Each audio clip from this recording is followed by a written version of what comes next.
This channel does not promote any violent, harmful, or illegal activities. All content provided by this channel is meant for an educational purpose only.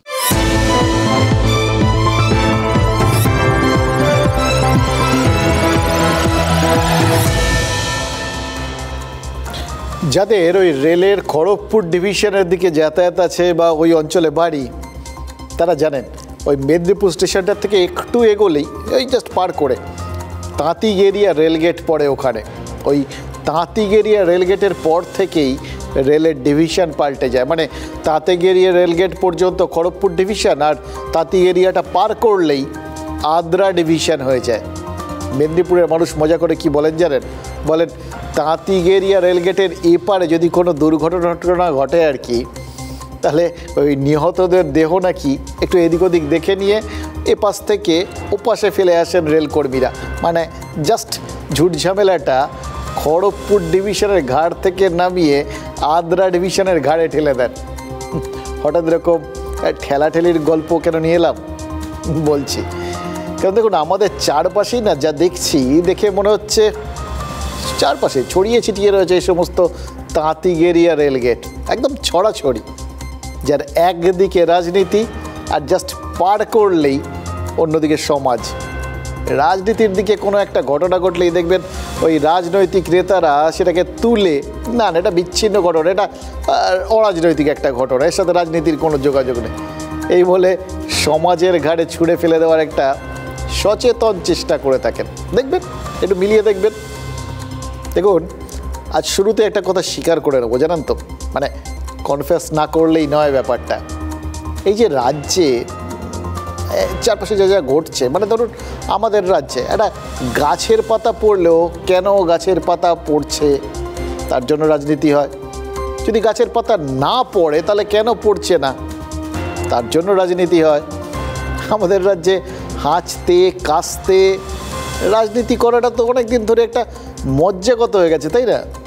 Seriously বলছি, এই রাজ্যে এই প্রথম একটা বিষয় যখন সামনে এসেছিল, চারপাশে যা যা ঘটছিল সেগুলো দেখে অন্যরকম মনে হচ্ছিল, কিন্তু এই ঘটনাটা দেখে মনে হচ্ছিল যে না, এর সঙ্গে হয়তো সরাসরি কোনো রাজনীতির যোগাযোগ নেই। অন্তত রাজনীতিকে কষ্ট করে বিষয়টাকে আর সমাজের ঘাড়ে ঠেলতে হবে না, বলতে হবে না যে সব বিষয়টা অরাজনৈতিক, এটা পুরোপুরি সমাজ বিরোধীদের কাজ। কিন্তু বিশ্বাস করুন, আড়িয়াদহের জয়ন্ত সিংদের নিয়ে যত কথা জানতে পারছি, তত বুঝতে পারছি যতই সমাজ বিরোধী নামটার মধ্যে সমাজ থাক, আসলে রাজনীতি এই সমস্ত ফ্র্যাঙ্কেস্টাইনদের তৈরি করেছে। রাজনীতি না থাকলেই জায়ান্ট মানে দৈত্যগুলো তৈরি হতো না। আর নেতাদের এখন উঠে পড়ে এটা প্রমাণ করতে চেষ্টা করতে হতো না যে তারা সব ধোয়া তুলসী পাতা। এবং সবথেকে বড় কথা কি জানেন, আমাদেরও এত কথা বলতে হতো না। আজকেই যখন মিটিং টিটিং করছিলাম, তখন আমাদেরই এক সহকর্মী বললেন, এত কথা বলছি আমরা, এত কিছু দেখাচ্ছি এই জয়ন্ত সিংদের নিয়ে, কতগুলো সমাজ বিরোধী, এদের নিয়ে এত কিছু বলার কোনো মানে হয়? আমাদেরও একই মত, এদের একটু বেশি হয়তো গুরুত্ব দিতে হচ্ছে, না দিলেও হয়তো চলতো। কিন্তু সত্যি কথা বলুন তো, সত্যি কি চলতো?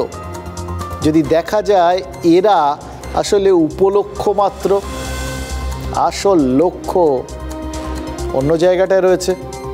এরা হয়তো ওপরে আগাছা, আসলে তলায় তলায় একটা বিরাট শিকড় চারপাশে ছড়িয়ে রয়েছে, সেখান থেকে এই সমস্ত ছিন্নমূলগুলো ওপরে উঠে এসছে।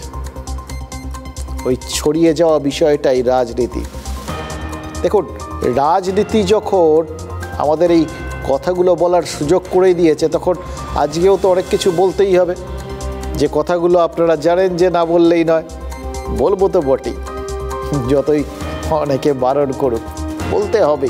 যেখানে আমার আপনার পায়ের তলায় আমাদের অগোচরে রাজনীতি তার শিকড় ফিকড়গুলো ছড়িয়ে দিয়েছে, আর মাঝে মধ্যে ওই ছিন্নমূলের মতো উঁচু হয়ে একদম গজালের মতো নিচ থেকে কিছু কিছু শিকড় ফুঁড়ে ফুঁড়ে বেরোচ্ছে, যেগুলো কোনো না কোনো সময় আপনার আমার পায়ে ঢুকতেই পারে, রক্তাক্ত করতেই পারে। দেখুন, জয়ন্ত সিং গ্রেপ্তার হওয়ার পর থেকে একটা জিনিস দেখছি জানেন তো, তৃণমূল নেতাদের, বিশেষ করে মদন মিত্রে, তার কথা শুনে মনে হচ্ছিল ওই তাঁতিগেরিয়া রেলগেটের এপাশে দাঁড়িয়ে আছেন তিনি। ওই মেদিনীপুরে প্রচলিত লোকশ্রুতির মতো কোনো মতে ওই জয়ন্ত সিং নামক ঝামেলাটাকে ঝেড়ে ও পাশে ফেলে দিতে চাইছেন, নিজের ঘাড় থেকে অন্য কারোর ঘাড়ে ঝামেলা ট্রান্সফার করতে চাইছেন। একটু তলিয়ে দেখলে দেখা যাবে এই তালতলা স্পোর্টিং ক্লাবের পেছনে কে, সবাই জানে তার নাম। তার নামটা আপনি বলুন। আমার দরকার কি আছে? আমি পচা নাম সকালবেলা পুজো আর্চা করে আমি আমার গুরুদেবের নাম নিলাম, মা ভবতারিণীর নাম নিলাম, এখন পচা শামুকে পা কাটবো আমি? বা এরা তো নিমিত্ত মাত্র। এদের দিয়ে যারা করাচ্ছে, যারা পেছনে রয়েছে, পুলিশ ধরলে সবটা করুক, তদন্ত করুক।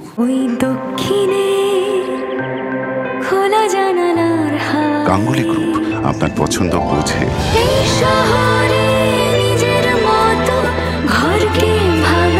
গাঙ্গুলি গ্রুপ, ভরসার বসতবাটি। হ্যাঁ, সেদিন দেখছিলাম একটা জায়গায় পড়তেছিলাম আর কি, পড়তে দেখলাম সক্রেটিস নাকি একদিন রাস্তা দিয়ে যাচ্ছিলেন, যেতে যেতে তার সঙ্গে একজন পুলিশের ধাক্কা লেগে যায়, নিরাপত্তারক্ষী। এবার তিনি বলেন যে কি দেখতে পাচ্ছেন না, দুম করে এরকম একটা ধাক্কা মেরে ফেললেন, আপনি কে মশাই?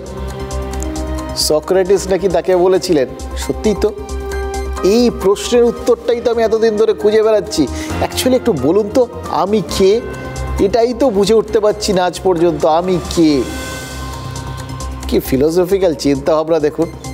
হঠাৎ সক্রেটিসের কথা কেন বললাম, মদন মিত্র যেগুলো বললেন ঠিক একবার মিলিয়ে দেখুন, সক্রেটিসের সাথে মদন মিত্র খুব ফারাক পাবেন।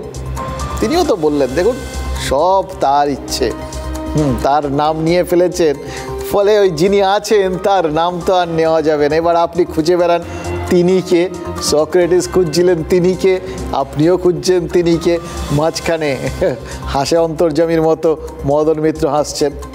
তবে তখন বুঝিনি জানেন তো, এখন বুঝতে পারছি মদন মিত্র আসলে অন্ধকারে টর্চ ফেলছিলেন, বুঝিনি যে তার কথার আসলে দুটো মানে হতে পারে, ডুয়াল মিনিং। আমরা ভেবেছি মদন মিত্র নিজের ঘাড় থেকে এই আড়িয়াদহের দুষ্কৃতি দৌরাত্ম্যটা অন্য কারো ঘাড়ে চাপাতে চাইছেন, কিন্তু তিনি যে আসলে ওই জয়ন্তদের কোথাও গিয়ে নিজের ঘাড়েই কাউকে তুলে নিতে চাইছিলেন, তা আবার অন্য কারোর ঘাড় থেকে নামিয়ে, সেটাও কি তিনি একদম একটু ইঙ্গিত ফিঙ্গিত দেননি মনে হচ্ছে জানেন তো। এখন বুঝতে পারছি যে এই কামারহাটি, আড়িয়াদহ, বেলঘড়িয়ার এই রক্তবীজের ঝাড়টা এই রাজনৈতিক নেতারাই সবাই মিলে অনেক দিন আগে পুঁতেছিলেন, সবাই মিলে জল টল দিয়েছেন, যথেষ্ট যত্ন আত্তি করে বড় করে তুলেছেন, এখন ফল ফলছে। তাই তার মালিকানা নিয়ে নিজেদের মধ্যেই তাদের রেষারেষিতে জড়িয়ে পড়েছেন নেতারা, অথচ এই সহজ সত্যটাই আমরা এতদিন বুঝে উঠতে পারিনি। অনেকে বলেন একসময় আড়িয়াদহর মতো এলাকাগুলো থেকেই কামারহাটির নিয়ন্ত্রণ হতো। একসময় বামেদের দাপট, পরে সেটাই পরিবর্তন হয়ে তৃণমূলের দাপটে পরিণত হয়। রাজনৈতিক ক্ষমতার পালাবদলের পাশাপাশি মাসলম্যানদেরও পালাবদল ঘটতে থাকে 2011-র পর থেকে। পাওয়ার সিরিজের এপিসোডের শুরুটা বুঝতে গেলে পিছিয়ে যেতে হবে 2011-র আগের সময়। 2011-র আগে মদন মিত্র বনাম মানস মুখোপাধ্যায়ের ডুয়েল, যে লড়াইয়ে মানস মুখার্জির অন্যতম হাতিয়ার ছিলেন আনোয়ার। 2011-য় জেতার পর মদন মিত্রর হাত ধরে এলাকায় দখল জমালেন বাবু মণ্ডল, যিনি নাকি একদা মানস মুখার্জিরই ঘনিষ্ঠ ছিলেন। স্বাভাবিকভাবেই পরিবর্তনের জমানার শুরুতেই বাবু বনাম আনোয়ারের ডুয়েল শুরু হয়ে যায় কামারহাটি এলাকায়, যদিও ধীরে ধীরে সরতে হয় আনোয়ারকে। 2011 থেকে 2019 পর্যন্ত তৃণমূলের প্রতিদ্বন্দ্বী ছিল না কেউ। এই সময়টাই নাকি বাবু সেন, বাবু সাহা, বাবু মণ্ডলরাই ছিলেন মদন মিত্রর প্রকৃত মিত্র। কিন্তু বাবু সেন খুন হওয়ার পর বাবু মণ্ডল আর বাবু সাহা বিপদে পড়ে যান, ক্ষমতার অন্দরে ফাঁকা জায়গা তৈরি হয়।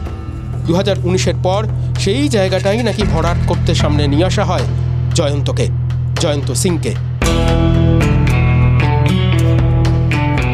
কামারহাটির সব লোকই আমার লোক, প্রতিটা মানুষই আমার লোক। সে জেনকে চিনতাম, পাড়ার একটা সাধারণ ছেলে হিসেবে, পরে শুনলাম খুব মারপিট টারপিট করে, তবে ইদানিং আমি একদমই যোগাযোগ কমিয়ে দিয়েছিলাম ইদানিংকালে। আর যেভাবে গোটা বিষয়টার সঙ্গে ওনার সকলের নাম জড়িয়ে যাচ্ছে,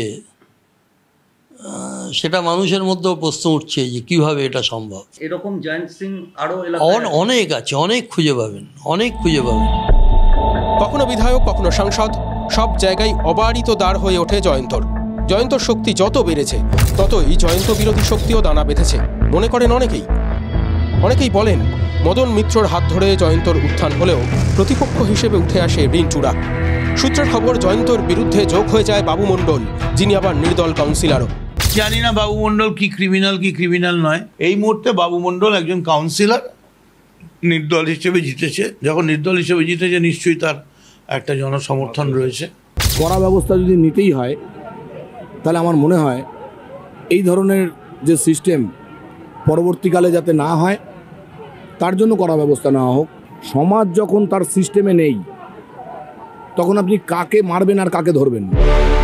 2011 থেকে মদন মিত্রর বিরোধী আসন কার্যত ফাঁকাই ছিল, কিন্তু জয়ন্ত ও তার সাগরেদদের বারবারন্তের ফলে মদন বিরোধী একটা শক্তিও কামারহাটিতে দাঁত ফোটাতে শুরু করেছে বলে খবর। যে বিরোধী শক্তিতে রয়েছে শাসক শিবিরের একটা অংশই, আর এখানেই উঠে আসছে আর এক চরিত্র, যার নাম আনোয়ার। সবাইকে আমি সব করছিলাম, কিন্তু এখন তো সব কাউন্সিলর হয়ে গেছে, এমুক তমুক, আর আমরা যেখানে ছিলাম ওখানেই আছি। আনোয়ারও তো আমার ঈদের দিন আমাকে এই খাবার পাঠিয়েছে। আনোয়ার বাবু কি বাহুবলী? আনোয়ার বাহুবলী মানে ওর এমনি গায়ে কতটা শরীর আছে যাই না, জোর আছে দেখে তো রোগা পাটকা লাগে, তবে শুনেছি নাকি ওর কোনো বেশ সংগঠন আছে ভালো। ক্ষমতার অলিন্দ কখনো ফাঁকা থাকে না। জয়ন্ত আপাতত হেফাজতে। জয়ন্তর ফাঁকা জায়গায় কি আনোয়ারও ফেরার চেষ্টায়? মিত্রা মতিন তো আমি বললে তো কিছু লোককে খারাপ লাগতে পারে, আমি ভয় খাই বলিনি, অত ভালো লোক আমি দেখিনি। ডিসিশন নিতে পারছে না, মায়া আছে ওর মধ্যে, সেই জন্য একটু বেড়ে যাচ্ছে সব। যদি এখানে কেউ দখল করবে, ক্লাব দখল করবে, জমিন দখল করবে, আমরা বরদাস্ত করব না। আমরা কেস খেয়ে যাব, মঞ্জুর আছে, কিন্তু এলাকাটা নষ্ট হতে দিব না আমরা। কে বাহুবলী কে আমার তো কোনো দরকার পড়ে না। আমার নিজস্ব বাহুবলটা এত বেশি, আমি একাই কাফি আছি। মদন মিত্র নামটাই কাফি। ওই দক্ষিণে খোলা জানালার হাওয়া, গাঙ্গুলি গ্রুপ, আপনার পছন্দ বোঝে। এই শহরে নিজের মতো ঘরকে ভালোবাসা। গাঙ্গুলি গ্রুপ, ভরসার বসতবাটি। মদন মিত্র নামটাই যদি কাফি হয়, যদি মদন মিত্র থাকা মানেই সব ঠান্ডা, তাহলে জয়ন্তরা কি করে দিনের পর দিন আরিয়া দহকে গরম করে রাখলো? নাকি জয়ন্তরা এমন আগুন যাকে মদন মিত্রও ঠান্ডা করতে পারেননি? এবার বুঝতে পারছেন কেন শুরুতে আজ ওই স্বীকারোক্তি করে নিয়েছিলাম, কেন বলেছিলাম রাজনীতি এই ফ্র্যাঙ্কেস্টাইনদের তৈরি করেছে। এই ফ্র্যাঙ্কেস্টাইনদের স্বভাবই হচ্ছে যিনি তাকে তৈরি করেছেন তারই ক্ষতি করা।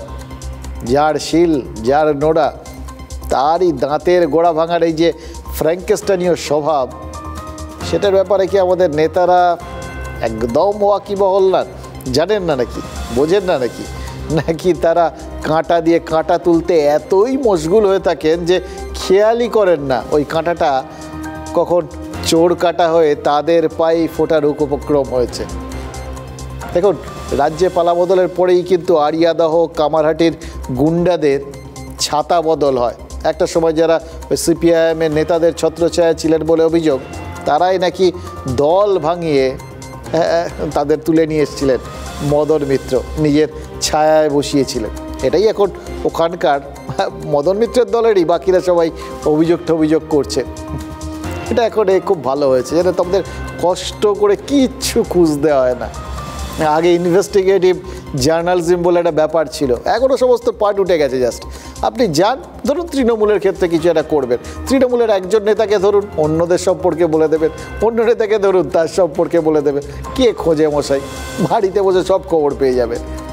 দেখুন, কলকাতার ওই যে ফুটবল দলগুলো আছে না, তাদের ওই দল বদলের মরশুমে এই সমস্ত ঘটনাগুলো খুব হতো, জানেন তো। ওর প্লেয়ার তুলে নিত, ওর প্লেয়ার তুলে নিত, এর মুখের গ্রাস ছিনিয়ে নিত। এখন রাজনীতিটা তো খেলা হয়ে গেছে, খেলা হবে বলি আমরা, তো সেই খেলার নিয়মও ওই ফুটবলের নিয়মেই এখানে চলে আসবে। এটা তার আশ্চর্য হওয়ার কী আছে? তো এখানে ওই একে অন্যের নাকের ডগার থেকে খেলোয়াড় ছিনিয়ে নিয়ে চলে আসছে। আর সেটা যদি ওই জয়ন্ত সিংদের মতো নামজাদা স্টার প্লেয়ার হন, তাহলে তো কোনো কথাই নেই। এবার অভিযোগ বা শোনা কথা, মদন মিত্র নাকি সেই খেলাটা খুব সফলভাবে খেলেছেন, কিন্তু দেখুন তিনি সম্ভবত বুঝতে পারেননি তার তুলে আনা খেলোয়াড়ের জন্যই তাকে এত অস্বস্তির মুখে পড়তে হবে। জয়ন্ত সিংয়ের আত্মীয়রা TV9-কে বলেছেন মদন মিত্রের সঙ্গে তাদের যথেষ্ট ঘনিষ্ঠ সম্পর্ক, মানে চেনা পরিচিতদের মধ্যে যেরকম একসঙ্গে ওঠা বসার সম্পর্ক থাকে এটা সেরকম আর কি, তাদের মধ্যে নাকি তেমনই সম্পর্ক। এবং সেই জন্যই তারা খুব অবাক হয়ে যাচ্ছেন জানেন তো, যখন তাদের সাথে কথা বলেছেন আমাদের প্রতিনিধি, তখন তারা একদম পুরো অদ্ভুত একটা হতভম্ব পরিস্থিতিতে রয়েছেন, বুঝেই উঠতে পারছেন না যে কেন কামারহাটির বিধায়ক এখন জয়ন্তকে না চেনার ভান করছেন। এত কাছের লোক চিনতে পারছেন না। দেখুন এটা তো তাদের এই একটা কোথাও গিয়ে লেগেছে, বুঝতে পারছি মন টন খারাপ হয়েছে, লাগাটাই স্বাভাবিক তাই না। খুব চেনা পরিচিত লোক আপনাকে যদি রাস্তায় দেখে না চেনার ভান করেন তখন আপনার খারাপ লাগবে না? খারাপ তো লাগবেই। এবং তার উপর যাকে কেউ একজন নিজের করে তৈরি করেছেন, নিজের হাতে তৈরি করেছেন বলে অভিযোগ উঠেছে, তাকে যদি এখন কেউ ভুলে যেতে চান তাহলে জয়ন্তের পরিবারই বা কী করে সেই ধাক্কাটা মুখ বুজে সহ্য করবে?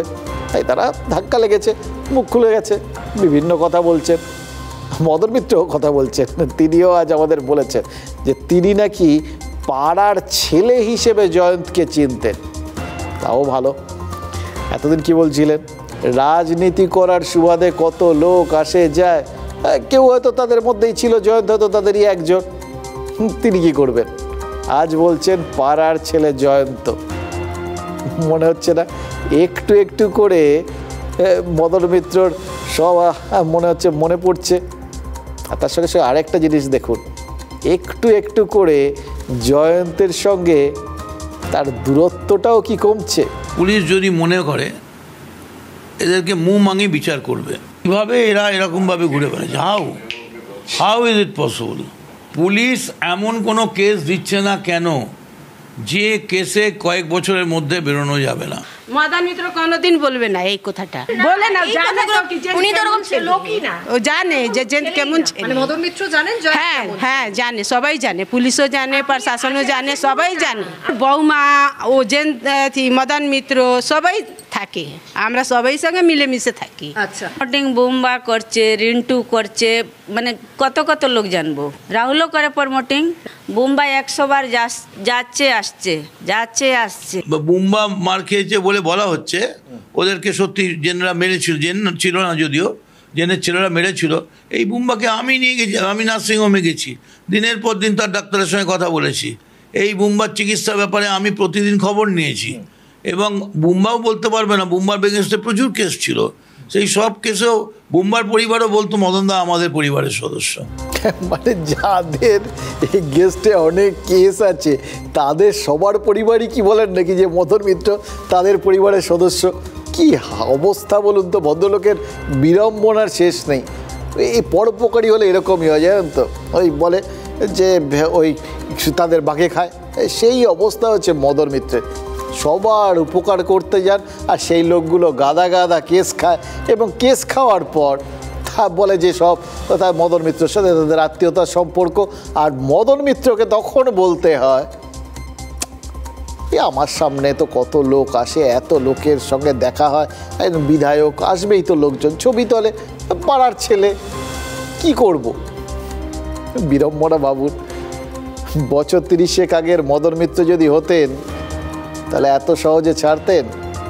যার বাহুবলীর দরকার পড়ে না, যিনি দাঁড়ালেই সব ঠান্ডা হয়ে যায়, তিনি এখন ভয় পাচ্ছেন মারামারিতে।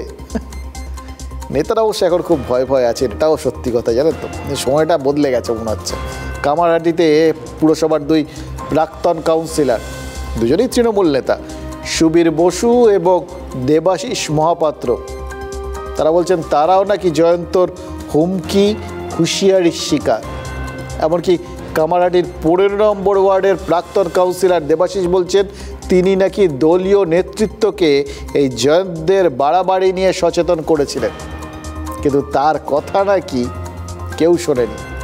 আচ্ছা, হুমকিটা মানে হুমকি পাওয়াটা সেটা কি রাজনীতির স্ট্যাটাস সিম্বল হয়ে গেল নাকি? চারপাশে তো হুমকি টুমকির কথা প্রচুর শুনতে পাচ্ছি। দেখবেন আগে একটা সময় শুনেছিলাম যে ওই বড় বড় নেতাদের বাড়িতে ইডি সিবিআই এর রেড হওয়াটা সেটা নাকি স্ট্যাটাস সিম্বল। আবার তার আগে শোনা যেত বিভিন্ন শিল্পপতিদের বাড়িতে ইনকাম ট্যাক্সের রেড হওয়াটা নাকি স্ট্যাটাস সিম্বল। এখন কি সময় বদলে গেছে, তাই জন্য ওই হুমকি টুমকি দিয়ে ফোন টোন আসা এটাই কি স্ট্যাটাস সিম্বল? রাজনীতির লেটেস্ট ট্রেন্ড। তৃণমূলের প্রাক্তন কাউন্সিলররা বলছেন জয়ন্তরা তাদের হুমকি দিয়েছিল। আবার সাংসদ, দমদমের তৃণমূল সাংসদ সৌগত রায়, তিনিও তো বলছেন তার কাছেও নাকি হুমকি ফোন এসছে। জয়ন্তকে জেল থেকে ছাড়ানো না গেলে সৌগত রায়কে নাকি গুলি করা হবে। এর আগে পুরমন্ত্রী ফিরহাদ হাকিম বলেছিলেন, তখন মনে পড়ছে যে রাজ্যের চতুর্দিকে যেভাবে গুলি টুলি ছুটছে তাতে তার নিজের পরিবার নিয়ে থাকতে হয়, তো তার নিজের চিন্তা হচ্ছে। এবার মদন মিত্রও বলছেন যে কোনো দিন তিনিও নাকি গুলি খেয়ে যেতে পারেন, তার কাছেও হুমকি দিয়ে এসছে নাকি ফোন। আচ্ছা, নেতারা কি ওই সকল নিয়ে বসে আছেন সর্বনাশের আশায়? এটা আবার নাকি সৌগত রায়ের পছন্দের গান। সিরিয়াসলি দীর্ঘদিন এটা তার কলার টিউন ছিল। কি সর্বনাশের ব্যাপার ভাবুন। দেখুন, এই সমস্ত হুমকি ফোন কে করেছে, কোথা থেকে করেছে, বাদৌ করেছে কিনা, এই সমস্ত খুঁজে বার করা পুলিশের কাজ। আমি শুধু অন্য একটা কথা ভাবছি, জানেন তো? আচ্ছা, যে সমস্ত নেতা এখনো এরকম হুমকি ফোন পাননি, সমাজ তাদের মেনে নেবে তো? রাত্রি তখন 12:19, নাম্বারটা হচ্ছে 9830882058। মধুমিত্র আছেন? হ্যাঁ বলছি। ফট করে বলছে, কিরে, আরে তৃণমূলকে রাখতে দেবো না, কামারহাটি থেকে তৃণমূলকে উপরে দেবো, কামারহাটি আমরা দখল করব, তোকে গুলি করে মারবো, কোন বাবা বাঁচাবে? তো এটা বুঝতে পারি, আমি বুঝতে পারি যেটা বাজে কল। আমি হুমকি ফোন পেয়েছিলাম গত পরশুদিন রাত্রে ওই রাত্রি 3টের সময় ফোন করে বললো জয়ন্ত সিংকে না ছাড়ালে গুলি করে দেওয়া হবে, আমি যদি আড়িয়াদ হয়ে যাই তাহলে গুলি করব। মদন মিত্রও এখন বলছিল কি নাকি ওকেও খুনে হুমকি দিয়েছে। দুজনকে পদত্যাগ করা উচিত, আর মমতা ব্যানার্জির এগেনস্টে এফআইআর করা উচিত। কি মমতা ব্যানার্জি পুলিশ মন্ত্রী থাকাকালীন উনার এমএলএ আর এমপি গুলি খাওয়ার জন্য ধমকি খাচ্ছে, এটা লজ্জার ব্যাপার। রাত্রির 1টার সময় আমার বাড়িতে হিন্দি ভাষায় গালিগালাজ খিস্ত্রিকোর, এই দরজা ভাঙে, বাইরে থেকে তালা দিয়ে যায় এবং অকথ্য ভাষায় গালিগালাজ করে। ওই যে বলেছিলাম নেত্রীর কাছে গিয়ে অভিযোগ জানাবো, এই খবরটা কোনোভাবে কেউ ফাঁস করেছিল। সেই খবরের ভিত্তিতে কেউ হয়তো আমার বাড়িতে আমাকে ভয় দেখাতে পাঠিয়েছিল। সব কিছু জানালাম, কিন্তু তারপর থেকে আজ পর্যন্ত আমরা কেউ সুবিচার পাইনি। সাহস তো কোথার থেকে পায়, যাদের যে সেখান থেকেই পায়, যেখানে আমাদের থেকেও বড় ক্ষমতা বসে রয়েছে। কারা তারা তো ওই এলাকার জনগণ সবাই জানে। কারা তারা আলাদা করে নাম বলার দরকার নেই, যে নাম সবার মনে পড়ছে ওই নাম। গব্বর সিংয়ের সেই ডায়ালগটা মনে পড়ছে, জানেন তো, জো ডর গয়া সমঝো ও মার গয়া। তো দেখুন, নেতারা যখন বলছেন যে তাদের ভয় দেখানো হচ্ছে, তখন আরও কিছু কথা বলেই ফেলি, যে কথাগুলো না বললেই নয়। দেখুন, রাজ্যে পুলিশ আছে, প্রশাসন আছে, সব থেকে বড় কথা রাজ্যের পুলিশ মন্ত্রী আছেন, যার নাম মমতা বন্দ্যোপাধ্যায়। তারপরেও যখন তৃণমূলের নেতা মন্ত্রীদের কিছু সমাজবিরোধী এরকম হুমকি দেওয়ার সাহস দেখাচ্ছে, মানে যে অভিযোগগুলো উঠেছে আর কি, তখন জানতে ইচ্ছে করছে পুলিশ কি করছে। আজ এডিজি আইন শৃঙ্খলা এবং মুখ্যমন্ত্রীর উপদেষ্টা আলাপন বন্দ্যোপাধ্যায় দুজনে মিলে সাংবাদিক বৈঠক করেছেন। মুখ্যমন্ত্রীর উপদেষ্টা বলেছেন যে এর আগে পুলিশ জয়ন্তের বিরুদ্ধে মামলা দিয়েছিল, কেস দিয়েছিল, এবং একটা দুটো নয়, জয়ন্তকে নাকি পাঁচবার গ্রেফতার করা হয়েছিল। আমি একটা জিনিস ভাবছি, জানেন তো, ওভাবে পাঁচখানা কেস খেয়েও কীভাবে এরকম সদর্পে ঘুরে বেড়াচ্ছিল বলুন তো? জয়ন্ত মারপিট করছিল, সম্ভব? একটা কেসের পর আরেকটা কেস হলেই তো ওই লাস্ট দিন যেটা শুনছিলাম যে ও কোথাও মুচলেখা দিয়েছিল যে আর কখনো করবে না, সেই মুচলেখা ভঙ্গ করেছে বলেও পুলিশ তার বিরুদ্ধে মামলা দিচ্ছে, নতুন করে কেস ফাইল করছে। তাহলে আগেরগুলোতে নিশ্চয়ই, তবে শেষবার হয়েছিল, তার আগেরগুলোতে নিশ্চয়ই কোথাও গিয়ে তাকে দিয়ে মুচলেখা লেখায়নি, তখন বলায়নি যে আর কখনো করবো না স্যার। মানে 5 বার হয়ে যাওয়ার পর তারপর মনে হচ্ছে এবার একটু একে কড়াভাবে বলা উচিত, কড়াভাবে লিখিয়ে নেওয়া উচিত, আর কখনো করবো না। আবার এর মাঝখানে যা যা ঘটেছে, 5-5খানা কেস, 5 বার গ্রেফতার, তার মাঝখানে নিশ্চয়ই কি হয়েছে না হয়েছে সেগুলো খোঁজ খবর রাখার কথা পুলিশের। তারা নিশ্চয়ই সতর্ক ছিল, নজর রাখছিল। তাহলে এই যে চারপাশে ভিডিও টিডিওগুলো দেখলাম, এত কাণ্ড কারখানাগুলো দেখলাম, সেগুলো হলো কি করে বলুন তো? দেখুন, আলাপন বন্দ্যোপাধ্যায় যেহেতু আজ এডিজি আইন শৃঙ্খলাকে পাশে নিয়ে কথাগুলো বললেন, তার মানে ধরতে হবে যে আড়িয়াদহের দুষ্কৃতী দৌরাত্ম্যের ঘটনা, সেটা কিন্তু রাজ্যের সর্বোচ্চ প্রশাসনিক স্তরের নজরে রয়েছে, সবাই নজর রাখছেন। এত নজর যখন চারপাশ থেকে আড়িয়াদহের ওপর রয়েছে, তার মধ্যে আবার কি করে তৃণমূল নেতারা এরকম হুমকি টুমকি পাচ্ছেন বলুন তো? তাহলে কি 5-5খানা মামলা দেওয়ার পরেও জয়ন্তকে পুলিশ শায়েস্তা করতে পারেনি বলে জয়ন্তের যে সমস্ত সঙ্গী সাথী এখনও বাইরে রয়েছে তারা আরও দুঃসাহসী হয়ে উঠেছে।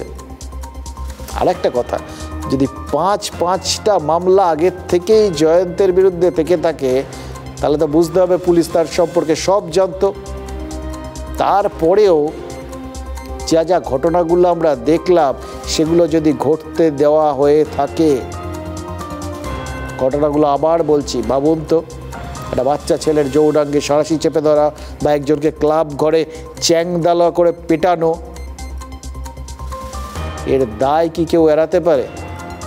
ব্যারাকপুরের পুলিশ কমিশনার অলোক রাজরিয়া গতকাল বলেছেন, এই ঘটনাগুলোর কথা তারা এই ভিডিওগুলো ভাইরাল হওয়ার পর, সেটা নিয়ে যখন আমরা খবর করেছি, মানে সংবাদ মাধ্যম খবর করেছে, তারপরেই জানতে পেরেছে। তাহলে এতদিন কি করছিলেন? আমাদের জন্য বসেছিলেন? তাছাড়া একটা আর ভিডিও আমি সংবাদ মাধ্যমে একটা দেখেছি, যেখানে একজন আর্মস দিয়ে দেখানো হচ্ছে। সেই ভিডিওটাও সংজ্ঞান নিয়ে আমরা একটা স্পেসিফিক কেস রেজিস্টার করেছি। জয়ন্ত সিং আমাদের একটা হিস্ট্রি শিটার আছে, তাকে আপনারা জানেন 2023 আমরা অ্যারেস্ট করেছিলাম, এন্ড অনেক দিন ও জেলে ছিল। অ্যাকিউজড জয়ন্ত সিং, তিনি কিন্তু has been repeatedly arrested by the police at least 5 times in 5 cases since 2016. According to police, he is a known rowdy.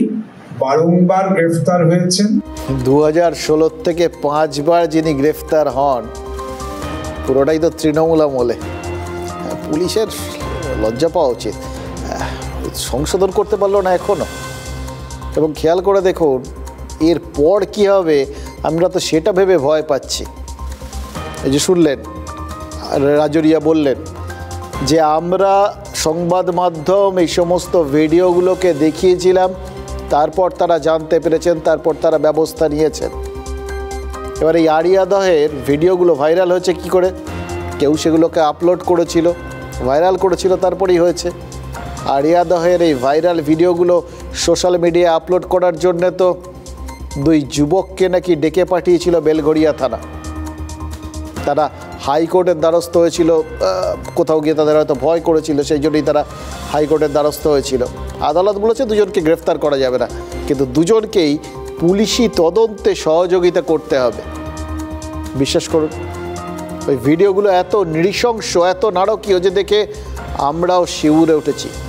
দেখাবো কিনা আপনাদের 5 বার ভেবেছি, কারণ আমরা জানি আপনারা যারা এই ছবিগুলো দেখবেন, কেউ মানসিকভাবে এগুলো দেখার জন্য হয়তো সবসময় প্রস্তুত থাকবেন না, শিউরে উঠবেন। কার দেখতে ভাল লাগে বলুন তো এরকম অত্যাচারের ছবি দেখতে? কিন্তু বলুন তো, সংবাদ মাধ্যম যদি এই নারকীয় অত্যাচার নিয়ে খবর না করতো, তাহলে এই জয়ন্তদের বিরুদ্ধে আদৌ কি কোনো ব্যবস্থা নেওয়া হতো? কোনো গ্যারান্টি আছে তার? ব্যারাকপুরে পুলিশ কমিশনারই তো বললেন তারা সংবাদ মাধ্যম দেখে জেনেছেন, তাহলে আমরা না দেখালে কি হতো? কিন্তু ভবিষ্যতে আমরা দেখাতে পারবো কি? আমাদের দেখানোর আগে তো এই ভিডিওগুলোকে ভাইরাল হতে হবে। এক্ষেত্রে সাধারণ 2 ছেলে মেয়ে এগুলোকে সব কোথাও গিয়ে ভাইরাল করেছেন, আপলোড করেছেন দুজন ছেলে। কিন্তু ভবিষ্যতে যদি পুলিশ যেভাবে ডেকেছে, যেভাবে খোঁজ খবর হচ্ছে, তাহলে তারা কি করবেন? কেউ এরকম ভাইরাল করবেন? 5 বার ভাববেন না? আজ মুখ্যমন্ত্রী বলেছেন যা ঘটেছে বলে রটছে তার কতটা সত্যি সেটা পুলিশ প্রশাসনের সঙ্গে কথা বলে ভেরিফাই করে নিতে। দেখুন, ভবিষ্যতের সতর্কতামূলক ব্যবস্থা হিসেবেই নিশ্চয়ই তিনি এই কথাগুলো বলছেন, এভাবেই ধরছি আমরা। তবে ওই ভিডিওর ঘটনাগুলো নিয়ে পুলিশ যখন মামলা দায়ের করেছে তখন ঘটনাগুলো যে সত্যি সেটা বোধহয় তার বলার অপেক্ষা রাখে না। 21 সালের ঘটনা নিয়ে আমার ইলেকশন ড্যামেজ করবার জন্য গত 72 ঘন্টা ধরে একতরফাভাবে একই নিউজ দেখিয়ে গেছেন, অথচ সেই সময়টা অর্জুন সিং ওখানকার এমপি ছিলেন। বাংলার দুর্ভাগ্য, আমারও দুর্ভাগ্য একজন নাগরিক হিসাবে, যে মুখ্যমন্ত্রী জানেনই না কি অরিয়াদা ব্যারাকপুরের মধ্যে পড়ে না দমদমের মধ্যে পড়ে। এবার কোনো অপরাধী উনার মুখ্যমন্ত্রী হওয়ার পরে যদি সে অপরাধ করছে, উনি পুলিশ মন্ত্রী, আমি তো বিজেপির সাংসদ, তা আমারও তো পাওয়ার হলো কি আমি সবটা অর্গানাইজ করছি, সব আমি কিছু জানি।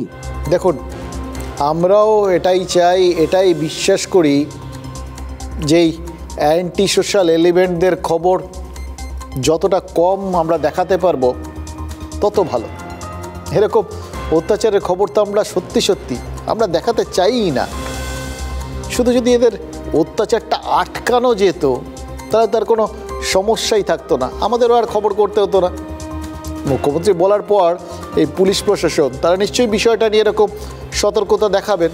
ওই বললেন অর্জুন সিং যে মুখ্যমন্ত্রী তার আন্ডারে তো গোটা রাজ্যটাই আছে, এবার সেখানে যদি একজন সাংসদ এরকম বিষয়গুলো অর্গানাইজ করে নিতে পারেন তাহলেও তো তার ব্যর্থতা। এই সমস্ত কথা যখন কেউ বলার সুযোগ পেয়ে যান তখন নিশ্চয়ই খারাপ লাগে, নিশ্চয়ই।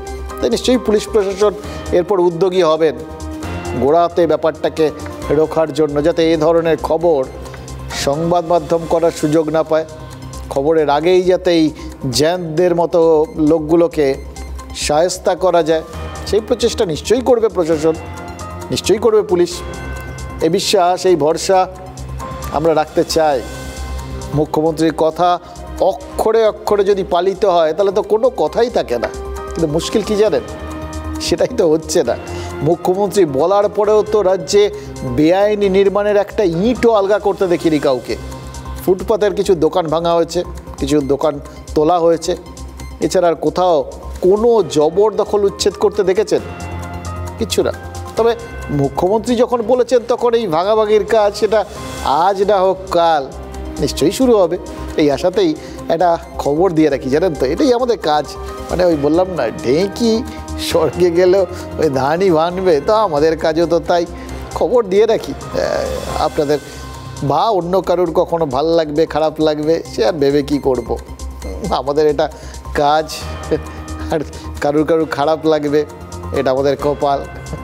দেখুন, আরিয়াদহের জায়ান্ট, এই জয়ন্ত সিং, এই অনেকবার ভাবছি বুঝলেন তো, জয়ন্ত সিং বলবো, কিন্তু অবাঙালি নাম বলে সবাই এমনভাবে উচ্চারণ করছেন, এবং এই ধরনের লোকগুলো না বাংলায় থাকতে থাকতে নিশ্চয়ই সবাই বাঙালি, সুন্দর বাংলা বলছেন, বাংলা বলেন, এটা নিয়ে কোনো সমস্যা নেই। কিন্তু মুশকিল কি জানেন, এই সমস্ত দুষ্কৃতীদের নামগুলো একটু ওই জ্যান্ত এরকম করে উচ্চারণ করলে ব্যাপারটা জমজমাট হয়।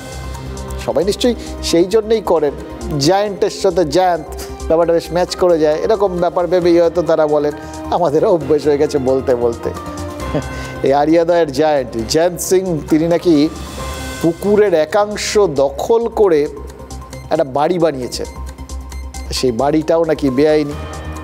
সিরিয়াসলি, এ কথা আর কেউ না, আমাদেরকে জানিয়েছেন জানেন, ওই কামারহাটির পুরপ্রধান তিনি নিজে জানিয়েছেন এ কথা। আচ্ছা, ওখানে বুলডোজার ঢোকার মতো চওড়া রাস্তা আছে তো? মনে হচ্ছে এ ব্যাপারে আজ কয়েকটা কথা না বললেই নয়।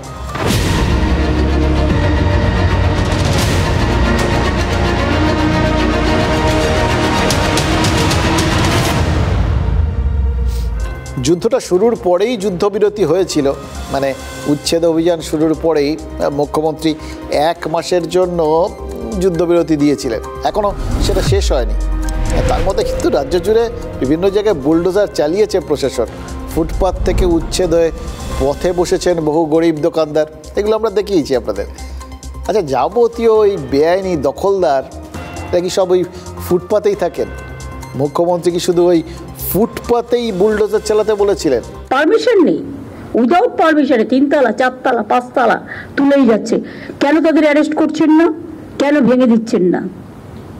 2-1টাকে অ্যারেস্ট তো করুন, 2-1টা ভাঙুন। কেন আমি ইলিগাল জিনিসকে আমি অ্যালাউ করবো? যাই হোক, মুখ্যমন্ত্রী তো বলেছিলেন। তারপর বেআইনি বাড়ি কি কম পড়িয়েছে? প্রশাসনের বুলডোজার কি বেআইনি নির্মাণ খুঁজে পাচ্ছে না? দেখুন, আবাস দুর্নীতির সময় রাজ্য জুড়ে বড় বড় বাড়ির ছবি দেখিয়েছিলাম আমরা, তাদের কাগজপত্র তো খতিয়ে দেখতে পারে প্রশাসন। আর আরিয়াদহ ওই বুলডোজারগুলোকে ওই মৌসুমি মোড়ে নিয়ে গেলেই হবে।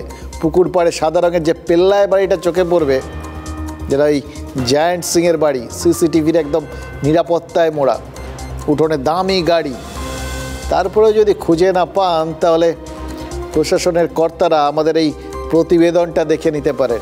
পুকুরের একটা অংশ বুঝিয়ে কিভাবে বাড়ি তৈরি হয়েছে সেটা আমরা দেখিয়ে দিচ্ছি। এবং সত্যি কথা বলতে কি, এটা নিশ্চয়ই তাদের মনে আছে, পুকুর ঠুকুর বুঝিয়ে বাড়ি করা মানে পুকুর বোঝানোটাই শাস্তিযোগ্য অপরাধ। যেহেতু এই বাড়ির কোনো রকম প্ল্যান নেই, আমি পুকুরের পাড় সংলগ্ন এলাকা দেখতে এসেছিলাম। সেই পুকুরের পাড় সংলগ্ন এলাকায় দেখতে এসে তো বুঝতে পারলাম যে রীতিমতো কতটা অংশ, পুকুরের কতটা অংশ দখল করে নেওয়া হয়েছে, যেটা কিন্তু বেআইনি। কারণ পাশের বাড়িগুলোই যদি দেখা যায় তাহলে কিন্তু পুকুর থেকে অনেকটা অংশ, পুকুর পাড় থেকে অনেকটা অংশ তারা ছেড়ে দিয়ে রীতিমতো কাজ করছে। আর এই মুহূর্তে আমি বাড়ির ভিতরে পৌঁছে গিয়েছি। ওই যে বললাম যে বাড়ির ভিতরে একাধিক সিসি ক্যামেরা রয়েছে, জানি না এখনো পর্যন্ত সেই সিসি ক্যামেরাগুলো অ্যাক্টিভ রয়েছে কিনা, কিন্তু এই জায়গাগুলোতেই প্রশ্ন উঠছে। এই যে এখানে একটা বিলাসবহুল বাইক রাখা আছে, এখানে একটা বিলাসবহুল গাড়ি রাখা আছে, যে গাড়িতে প্রায়শই জয়ন্ত সিংকে দেখা যায়, এবং সোশ্যাল মিডিয়া সার্চ করে দেখলে দেখা যাবে যে জয়ন্ত সিংয়ের এই গাড়িতে প্রচুর ছবি রয়েছে। এই বাড়ি আমরা দেখতে পাচ্ছি এবং এই বাড়িতে পর্দা রীতিমতো টাঙানো রয়েছে, এবং ছবিটা দেখি অন্তত পরিষ্কার যে এই বাড়িতে কিন্তু লোক থাকা শুরু করে দিয়েছিল, কিন্তু এই খবর প্রকাশ্যে আসার পর থেকে এই বাড়ি রীতিমতো ফাঁকা করে দিয়ে যাওয়া হয়েছে।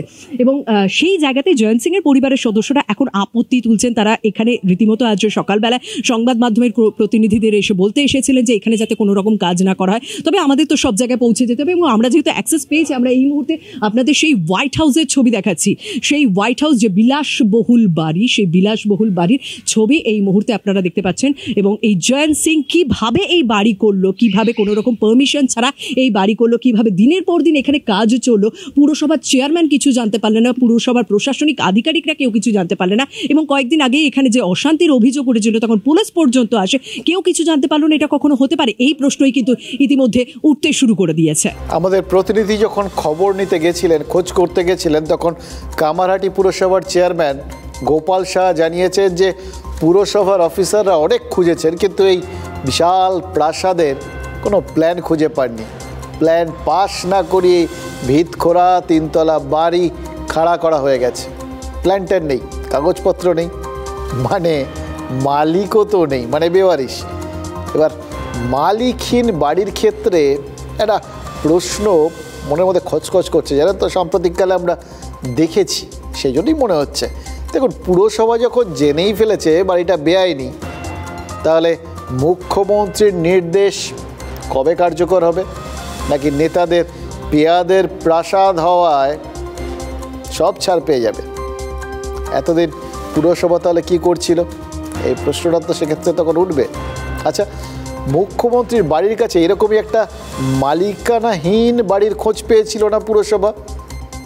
তখন অবশ্য সেটাকে না ভেঙে পুলিশকে দিয়ে দিয়েছিলেন কলকাতার মেয়র ফিরহাদ হাকিম। বলেছিলেন সরকারি জমিতে বেআইনিভাবে বাড়ি তৈরি হয়েছে, তো সরকারের সম্পত্তি। এখানেও কি সেরকম কিছু হবে না? এটা অবশ্য একটা সরকারি জমিতে তো না, এটা একদম বেসরকারি জমিতে, পুকুর বোঝানো জমিতে।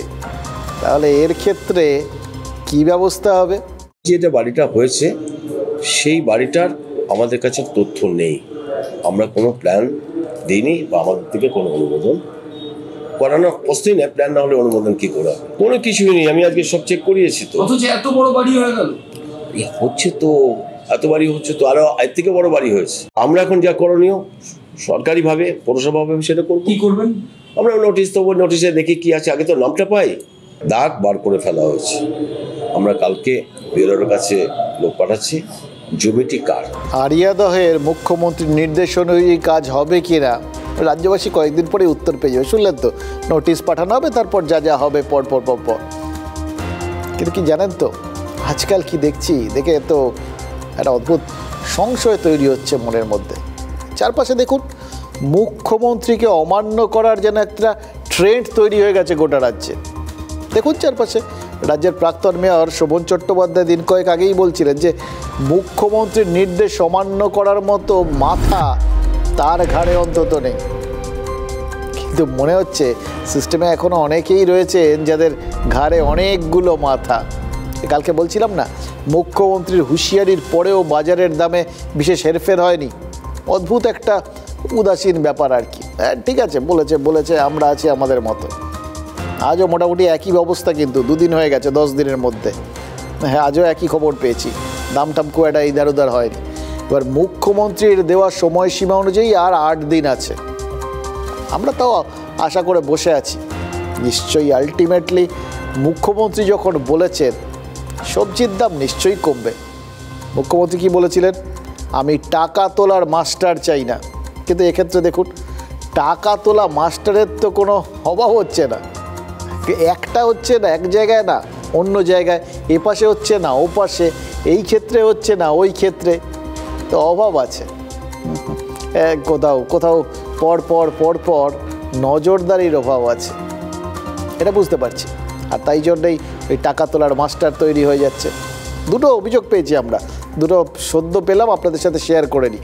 একটা দক্ষিণ 24 পরগনার ঢোলাহাটে, আরেকটা মালদার রতুয়ার অভিযোগটা আবার জানেন তো কন্যাশ্রীকে নিয়ে। মুখ্যমন্ত্রীর সাধের প্রকল্প, রাষ্ট্রপুঞ্জে বিশেষ স্বীকৃতি পেয়েছে এই প্রকল্পটা। ভাবা যায় কত গর্বের ব্যাপার। সেই প্রকল্প ঘিরেও নাকি কাটমানি চাওয়ার অভিযোগ উঠছে। কি কাণ্ড বলুন তো। অভিযোগটা কি জানেন? রতুয়া 1 ব্লকের চাঁদমণি 2 গ্রাম পঞ্চায়েতের বোমপাল গ্রাম, সেই গ্রামের বাসিন্দা রবিউল ইসলামের মেয়ে সুলতানা পারভিন একটা মাদ্রাসায় পড়ে। বছর দেড়েক আগে কন্যাশ্রীর ফর্ম ফিল আপ করেছিল সুলতানা। এখনও কন্যাশ্রীর সুযোগ সুবিধা পাচ্ছে না। কেন? তাদের অভিযোগ হচ্ছে ওই ফর্মের তথ্য যাচাই করার দায়িত্ব যার, পঞ্চায়েতের সেই সহায়ক ঘুষ চেয়েছেন। এবার ঘুষ না দেওয়ায় পঞ্চায়েত থেকে ব্লক সর্বত্র মাথা খুঁড়েছে পরিবার, কিন্তু কোনো লাভ হয়নি। তবে হ্যাঁ, তারা বলেছেন বিডিও আশ্বাস দিয়েছেন হবে। ক্লাস 10-এ যখন পড়াশোনা করি তখন আমার কন্যাশ্রী কেটু জমা দিই। তারপরে তখন আমার বান্ধবীদের ইনকোয়ারি করা হয়ে গেছিলো, আমার হয়নি। তখন পঞ্চায়েতে যেয়ে বললাম শান্তানুরকে, উনি বললো কি কিছু টাকা লাগবে। তো আমরা বলছি কিসের টাকা লাগবে, এটা তো টাকা লাগে না বলে আমরা করছি, যাচ্ছি ওর কাছে। 1.5 বছর থেকে আমাকে এটা ওটা করে ঘুরাচ্ছে। ইনভেস্টিগেশন হবে আগে, তারপরে তদন্ত করছি, তারপর কমিটি না ডকুমেন্ট ভেরিফিকেশন করছি, ঠিক আছে, তারপর দেখা যাবে। ওনার ক্লেমটা দেখে নিচ্ছি, আদি উনি অ্যাপ্লাই করেছিলেন কি করেননি, ঠিক আছে। ঢোলাহাটের অভিযোগটাও বড়। আপনাদের এই খবরটা আমরা দেখিয়েছিলাম যে একটা অভিযোগ উঠেছিল, থানায় পুলিশের মার খেয়েছে বলেই নাকি এক পরিযায়ী শ্রমিকের মৃত্যু। এবার সেই অভিযোগটা তার পরিবারই তুলেছিল আর কি। সেই ঘটনার রেশ কিন্তু আজ কলকাতা হাইকোর্টে এসে পৌঁছেছে। এজলাসে দাঁড়িয়ে মৃতের পরিবারের আইনজীবী কি অভিযোগ করেছেন জানেন? জামিন নিশ্চিত করতে 1,75,000 টাকা দিতে হয়েছিল পুলিশকে। ভাবুন তো, কি মারাত্মক অভিযোগ। জামিন, যেটা নাকি আইন মাফিক এক অভিযুক্তের অন্যতম হক, যেটা কোথাও গিয়ে হয়তো বিচারক সমস্ত তথ্য প্রমাণ দেখে সিদ্ধান্ত নেন। তথ্য প্রমাণ যদি ঠিকঠাক না থাকে তখন ডেফিনেটলি তিনি অভিযুক্তকে জামিন মঞ্জুর করে দেন। এবার সেই বিষয়টা নিশ্চিত করতেই নাকি 2.25 লাখ টাকা ওই পুলিশকে দিতে হয়েছে বলে অভিযোগ তুলেছে এই পরিবার, মানে তাদের আইনজীবী। রাজ্য সরকারের আইনজীবী পাল্টা দাবি করেছেন অবশ্য যে পুলিশ হেফাজতের আবেদন জানানো হয়েছিল, বিচারক জামিন দিয়ে দিয়েছেন। কিন্তু ঢোলাহাটে পুলিশ যে সব কিছু ঠিক করেনি সেটা কিন্তু খানিকটা মেনেই নিয়েছে রাজ্য সরকারের আইনজীবী হাইকোর্টকে জানিয়েছে যে পুলিশ কর্মীর বিরুদ্ধে অভিযোগ উঠেছে তার বিরুদ্ধে পদক্ষেপ হয়েছে। অভিযোগ কি অভিযোগ? টাকা তোলার অভিযোগ নাকি মারের অভিযোগ সেটা স্পষ্ট করেননি সরকারের আইনজীবী। দেখুন, প্রমাণ পেলে কি টাকা তোলার মাস্টারের বিরুদ্ধেও ব্যবস্থা নেবে না প্রশাসন? আমরা কিন্তু সেই অপেক্ষাতেই রয়েছি। ওরা ওই 4-5 জন মিলে ওই যে ঘর পিছনে নেই আমার সামনে আমার ভাই বোনকে কুত্তার মতো খালি মারছে, বলছে না আমাকে 2 লাখ টাকা দিলে তবে আমি ছাড়বো। তারপরে আমার দাদা ওই পুলিশটার হাতে পায়ে ধরে ওই কোথাতে যাই না, তখন আমি ছিলাম ভিতরে, 1 লাখ ওই 75,000 টাকা তখন আমার দাদা দিয়েছে। অনুপ জেলাটার কৃষ্ণভজন শুনেছেন, তাতে একটা ধাঁধা থাকে, জল সে পলতা কোন হ্যায় কোন ভূমি সে ভারী, কোন অগন সে তেজ হ্যায় কোন কাজল সে কালি। একটা সুন্দর ধাঁধা ভজনের আঙ্গিকে। তার মানে কি, জলের থেকে পাতলা কি, ভূমির থেকে ভারী কি, আগুনের থেকে তীব্র কি, আর কাজলের থেকে কালো কি। ভজনের শেষে এই ধাঁধার উত্তরটাও দেওয়া হয়। জলের থেকে পাতলা জ্ঞান, ভূমির থেকেও ভারী পাপ, আগুনের থেকে তীব্র ক্রোধ, আর কাজলের থেকেও কালো পাপ। তবে তার মানে ভূমির সঙ্গে পাপের একটা সম্পর্ক রয়েছে, সেটা অবশ্য খুব কষ্ট করার দরকার নেই। একবার গজলডোবা চলে যান, স্পষ্ট হয়ে যাবে আপনার। সরকারি জমি বেদখল করে একের পর এক রিসর্ট বানিয়ে নিয়েছিলেন রাজনৈতিক নেতারা, এখন বুলডোজার চলছে। সরকারি যদি জমি ধরে রাখতে না পারে তাহলে সাধারণ মানুষ কি করবে একবার ভেবে দেখেছেন? আচ্ছা, আপনি ধরুন ফ্ল্যাটে থাকেন অথবা নিজস্ব বাড়ি রয়েছে, যদি নিজস্ব বাড়িতে থাকেন তাহলে কাগজপত্র সব আপনার নামে রয়েছে তো, থাকলে গুছিয়ে রাখুন, কারণ কখন যে ভূমি রাজস্ব দপ্তরের নোটিশ পাবেন তার কোনো গ্যারান্টি নেই। কিন্তু সিরিয়াসলি এমনি বলছি না, ভয় দেখাচ্ছি না, কারণ ঘটেছে তো। দক্ষিণ দিনাজপুরের বুনিয়াদপুরে বেশ কয়েকজন জমির মালিক এরকম নোটিশ পেয়েছেন সত্যি, অথচ তারা 50 বছরের বেশি সময় ধরে যে জমির মালিকানা ভোগ করছিলেন সেটা নাকি তাদের নয়।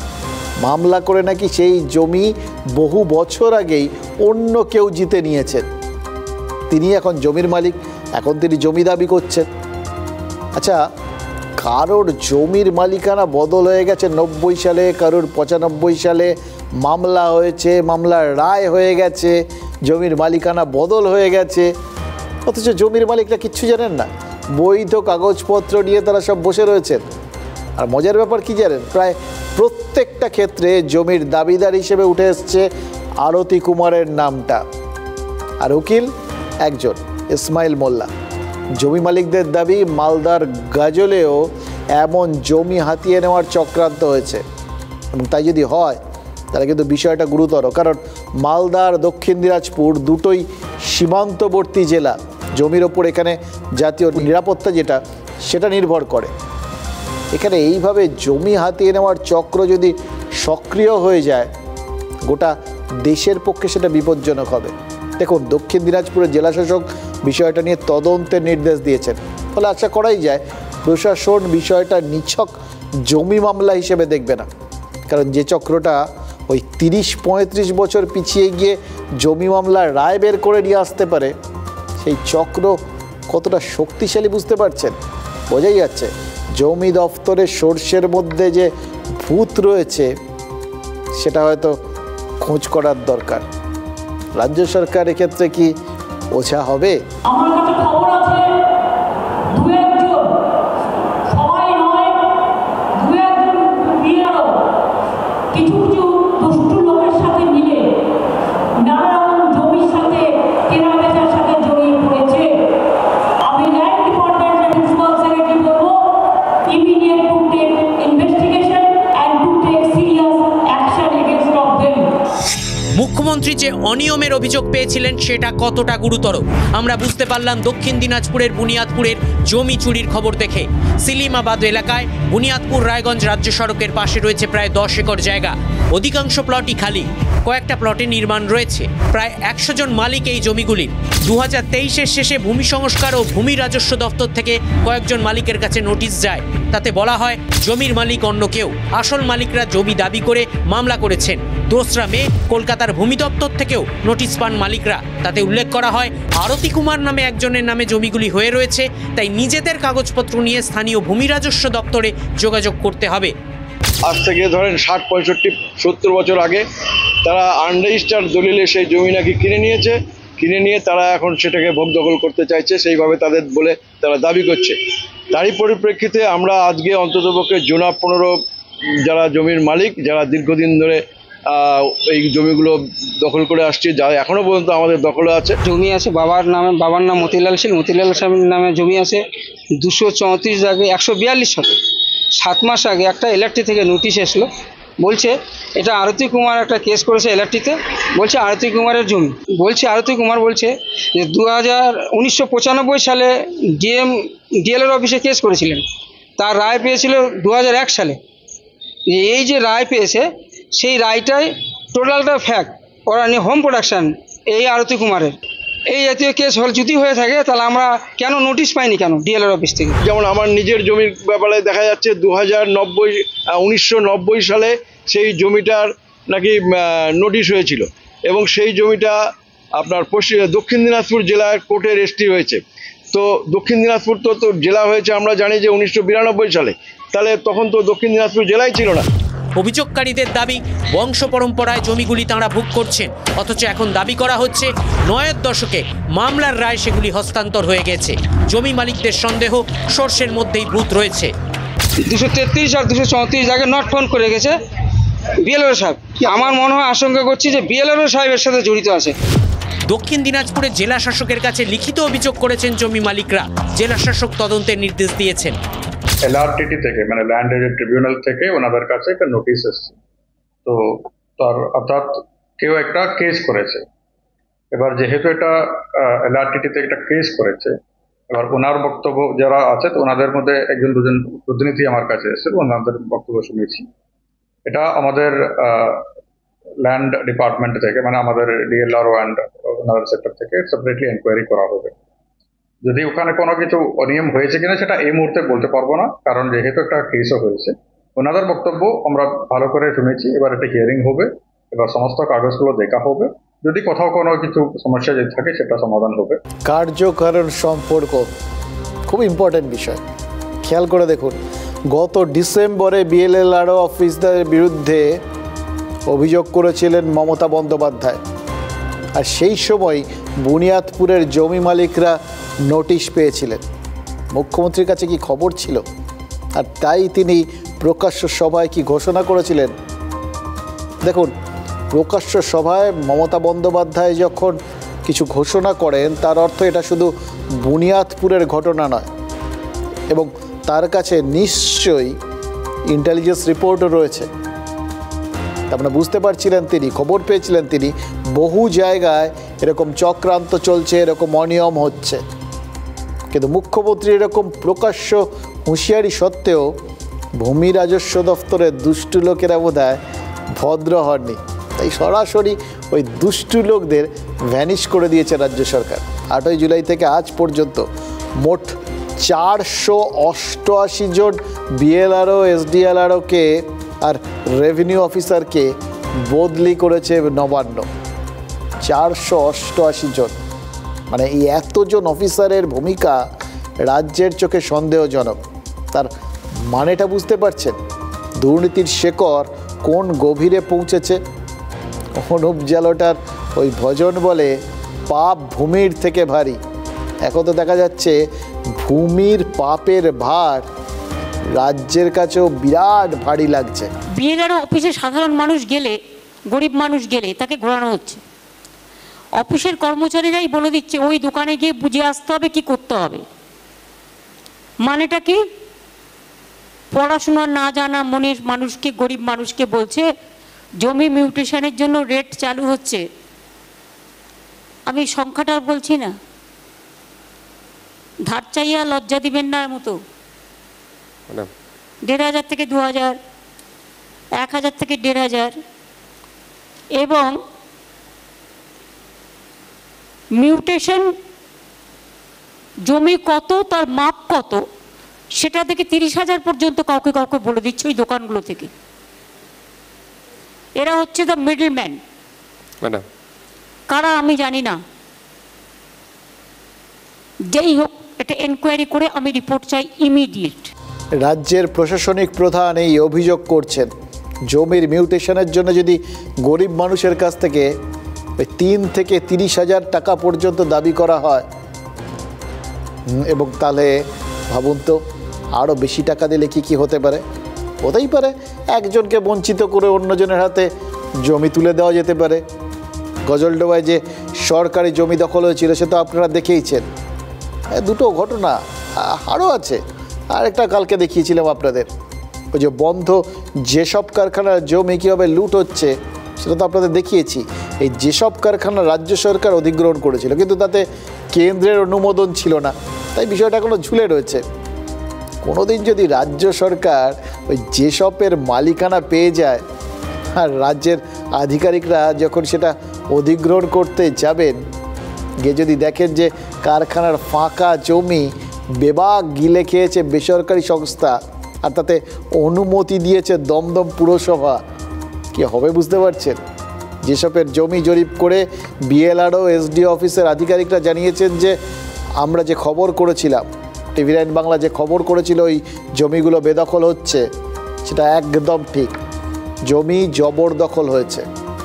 মুশকিল দমদম পুরসভার চেয়ারম্যান হরেন্দ্র সিং সেটা মানতে নারাজ। তিনি নিজে আবার তার দলেরই তৃণমূলেরই শ্রমিক নেতা শ্রীকুমার বন্দ্যোপাধ্যায়ের আয়ের উৎস নিয়ে প্রশ্ন তুলেছেন। আবার দমদমের সাংসদ সৌগত রায় তিনি শ্রীকুমার বন্দ্যোপাধ্যায়ের পাশে দাঁড়িয়েছেন। গোটা ব্যাপারটা সেই গরুর রচনা হয়ে গেল না? ঘুরে ফিরে সব কিছু দেখুন সেই এক জায়গায় এসে পৌঁছচ্ছে, একজন আরেকজনের ভান্ডাফোর করে দিচ্ছে। যেসবের জমিন ভোটেরই হয়েছে, এটা টোটালি ইনলিগাল কনস্ট্রাকশন। এই গলি চলে গেছে, এর মধ্যে দিয়ে যেসবের মধ্যে চলে যাচ্ছে, গিয়ে কি করছে এই এখানকার প্রশাসন কর্তৃপক্ষ জানে। আমরা দেখছি তাই। আর 3 নম্বর গেট লাগোয়ার প্রথম যে জায়গাটিতে আপনারা গিয়েছেন, যে চারপাশে বাউন্ডারি দেওয়া হচ্ছে, সেটিও সরকারি জমি। হ্যাঁ, রেকর্ডে আমরা তাই দেখছি, সরকারি জমি। সেখানকার মালিক পক্ষ দাবি করছেন যে তাদের কাছে নথি আছে যে জমি তাদের। হ্যাঁ, সেটা তারা তাদের ক্লেম দেবে, আমরা আমাদের রিপোর্ট আমরা দেবো। ইউনিয়নের তরফ থেকে বলছি, ইউনিয়নের সব কর্মচারী পয়সা মেরে খাচ্ছে, তারাই বলছে সরকার থেকে 10,000 টাকা এ দেয়, সে 4 চাকা গাড়িতে চড়ছে কীভাবে। এটা থেকে বোঝা যায় কর্মচারীদের পয়সা অর্ধেক নিচ্ছে, অর্ধেক এ নিচ্ছে। কারুর অভিযোগ বা কারুর কথা আমি উত্তর দিতে রাজি না। তার যেসবের শ্রমিকদের টাকাটা পশ্চিমবঙ্গ সরকার, উত্তর চব্বিশ পরগনা ডিএম ট্রেজারি বিল্ডিং থেকে টাকা ঢোকে ডাইরেক্ট ব্যাংকে, ব্যাংক থেকে শ্রমিকরা টাকা তোলে, টাকা তুলে খরচা করে। এসবটা রাজ্য সরকার অধিগ্রহণ করেছিল, কিন্তু কেন্দ্রীয় সরকার কিছুতেই এই অধিগ্রহণকে অনুমোদন দেয়নি। তার ফলে যেসবটা ওইভাবেই পড়ে আছে, কেউ মালিকানা নেই। শ্রীকুমার খুব সক্রিয়, এখনও যেসবের লোকদের নিয়ে লড়াই করছে। যদি বলে থাকে সত্যতা থাকা দরকার, প্রশাসন সেটা খতিয়ে দেখুক। কি ঘাটটা বলুন তো, তৃণমূলের নেতারা নিজেদের মধ্যে চুকিতকিত খেলবেন আর কমেন্ট্রি করলেই সংবাদ মাধ্যমের দোষ। জমি যেসব হয়তো একদিন সরকারের হবে। সরকার তো শাসক দলের নয়, সরকার জনগণের। সরকারের আয় হয় আমার আপনার সাধারণ মানুষের করের টাকায়। মানে আপনার আমার জনসাধারণের জমি ছিনতাই হয়ে গেলে সেই খবর তো করতেই হবে, সেটুকু তো না করলেই নয়। এইটা বন্ধ করতে পারবো না।